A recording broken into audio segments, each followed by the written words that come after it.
time to get to know your beautifully designed new arc or cube. Your Zip arc or cube has a water drop touch control. For chilled water, push the control back to dispense manually. For continuous fill mode, rotate the control forward. For sparkling, touch the select pad once and the colour indicator will turn from blue to white. Sparkling water will now be dispensed. To dispense boiling water, touch the select pad once if it's white and twice if it's blue, and it will turn red. The boiling water safety control is factory set. To dispense boiling water, tap the safety pad twice.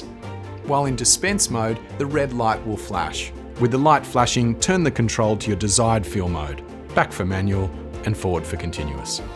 To adjust the safety settings, select Menu, Safety and Security, and then Boiling Safety.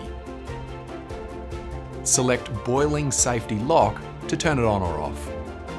After 30 seconds, your tap will revert back to chilled, or you can just touch the select pad to make a new selection.